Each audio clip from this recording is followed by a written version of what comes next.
జిల్లా సత్తివేడు వైసీపీ ఇన్ఛార్జిగా నూకతోటి రాజేష్ నియామకంపై రగడ జరుగుతోంది. ఆ నేత స్థానికేతరుడనే అంశం రాజకీయ ప్రకంపనలు సృష్టిస్తోంది. ముక్కు మొహం తెలియని నేతను తమనెత్తిన రుద్దుతారా అని కేడర్ పార్టీ పెద్దల్ని ప్రశ్నిస్తోంది. అతన్నే కొనసాగిస్తే పనిచేసేది లేదని హెచ్చరిస్తోంది. స్థానికులకే టికెట్ ఇవ్వాలని డిమాండ్ చేస్తోంది. ఇప్పటికే 2 అభ్యర్థులు మారారు. ఇక 3వ ఇన్ఛార్జి వస్తారనే ప్రచారం కూడా ఊపందుకుంది. ఇంతకీ సత్తివేడు వైసీపీలో అసలేం జరుగుతోంది? కొత్త ఇన్ఛార్జికి సహాయ నిరాకరణ ఎదురవుతోందా?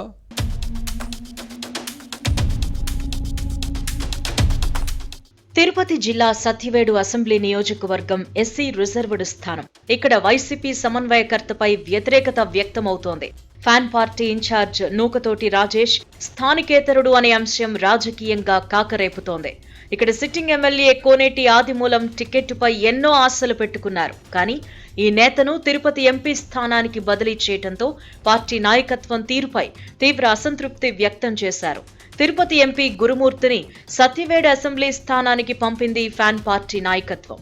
ఎంపీగా పోటీ చేసేందుకు ఇష్టం లేని ఆదిమూలం మంత్రి పెద్దిరెడ్డి రామచంద్రారెడ్డితో విభేదించారు. దళిత ప్రజాప్రతినిధులపైన ప్రతాపం చూపుతున్నారు అని మండిపడడం అప్పట్లో హాట్ టాపిక్ గా మారింది. సత్తివేడు నియోజకవర్గంలో ప్రతి పదవి రెడ్లకే కట్టబెట్టారు అని పెద్ద లిస్టును ప్రకటించారు. సీఎం జగన్ సామాజిక వర్గ నేతల ప్రాపకం కోసం అష్ట కష్టాలు పడాల్సి వచ్చిందని ఈ ఎమ్మెల్యే చెప్పకనే చెప్పారు. అంతేకాదు వాలంటీర్ పోస్టు మొదలుకుని ప్రతి బదిలీ కూడా సీఎం జగన్ సామాజిక వర్గం కోరిన విధంగానే చేసినట్టు చెప్పుకొచ్చారు. ఇలా రెడ్లను సంతృప్తి పరుస్తూ మిగిలిన వారికి రాత్రి పగలు అందుబాటులో ఉంటూ సేవలు చేశాను అని వివరించారు. తన పట్ల నియోజకవర్గంలోని ప్రజలకు నమ్మకం ఉందని, కానీ తనకు వ్యతిరేకంగా ముఖ్యమంత్రి జగన్ కు తప్పుడు సర్వే రిపోర్టులను పంపారని ఆదిమూలం ఆవేదన వ్యక్తం చేయటం అప్పట్లో ప్రకంపనలు సృష్టించింది. తన సత్తివేడు నియోజకవర్గ మీటింగ్ ను తిరుపతిలో నిర్వహిస్తారా?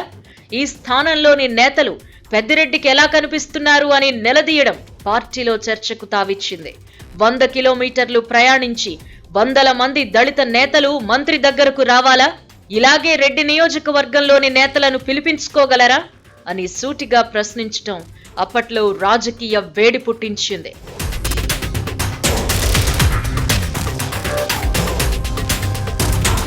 వైసీపీ అధిష్టానంపై ఎమ్మెల్యే ఆదిమూలం ఇలా ఒంటికాలిపై లేవడంతో ఆయన్ను తిరుపతి ఎంపీ అభ్యర్థిగా తొలగించింది. సత్తివేడు అసెంబ్లీ సీటుకు పంపించిన ఎంపీ గురుమూర్తిని మళ్లీ రివర్షన్ ఇచ్చి తిరుపతి లోక్సభ స్థానానికి తీసుకొచ్చింది. ఈ స్థానం వైసీపీ ఇన్ఛార్జిగా చిత్తూరు జిల్లా గంగాధర నెల్లూరుకు చెందిన నూకతోటి రాజేష్ పేరును ప్రకటించింది. 20 రోజుల వ్యవధిలో 2 సార్లు అభ్యర్థులను మార్చడం, రాజేష్ అభ్యర్థిత్వంపై ఏకపక్ష నిర్ణయం తీసుకోవడంపై స్థానిక నేతలు అసంతృప్తి వ్యక్తం చేశారు. ఈ నేత స్థానికేతరుడు అనే అంశం తెరపైకొచ్చింది. ముక్కు మొహం తెలియని నేతకు టికెట్ ఇవ్వడమేంటి అని ప్రశ్నించారు. స్థానికంగా ప్రజలకు అందుబాటులో ఉంటూ పార్టీ పటిష్టత కోసం పనిచేస్తున్న ఎస్సీ నేతల్లో ఒకరికి టికెట్ ఇవ్వాలనే డిమాండ్ను లేవనెత్తారు. రాజేష్ ను ఇన్ఛార్జిగా కొనసాగిస్తే సహకరించబోమని తేల్చి చెప్పడంతో ఈ నేతతో పాటు పార్టీ అధిష్టానానికి తలనొప్పిగా మారింది. కొత్త సమన్వయకర్త 2 సార్లు నియోజకవర్గంలో పర్యటించినా స్థానిక నేతల నుంచి సహాయ నిరాకరణే ఎదురైంది. వరదయ్యపాలెంలో నిర్వహించిన వాలంటీర్లకు వందనం కార్యక్రమానికి తిరుపతి ఎంపీ గురుమూర్తితో కలిసి రాజేష్ హాజరయ్యారు. ఈ సమావేశంలో కూడా స్థానికేతర అంశం ప్రస్తావనకొచ్చింది. దీంతో కంగుదిన్న ఇన్ఛార్జ్ వివరణ ఇచ్చుకోక తప్పలేదు. తనను నాన్ లోకల్ గా చూడొద్దని అభ్యర్థించారు. ప్రజాసేవలో లోకల్, నాన్ లోకల్ అనే తేడా ఉండదన్న వాదాన్ని వినిపించారు. అందరూ సమష్టిగా పనిచేసి గెలిపిస్తే నియోజకవర్గ అభివృద్ధికి శక్తి వంచన లేకుండా పనిచేస్తానని హామీ ఇచ్చి పార్టీ నేతల్లో ఉన్న అసంతృప్తిని చల్లార్చే ప్రయత్నం చేశారు.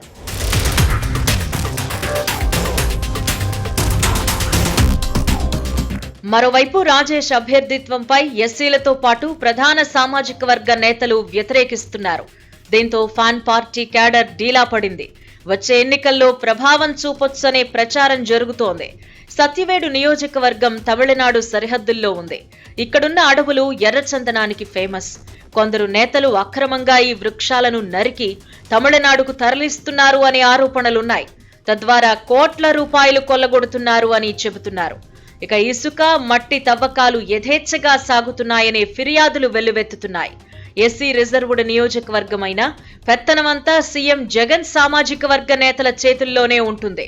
సహజ వనరులైన ఇసుక మట్టిని దోచుకుంటున్నారనే ఆరోపణలున్నాయి. ఫ్యాన్ పార్టీ నేతలే ఈ విషయాలను బాహాటంగానే చర్చించుకుంటున్నారు. మొత్తం మీద సత్యవేడు వైసీపీలో విభేదాలు భగ్గుమంటున్నాయి. ఇవన్నీ వచ్చే ఎన్నికల్లో ప్రభావం చూపుతాయనే టెన్షన్ ఫ్యాన్ పార్టీ పెద్దలను వేధిస్తోంది.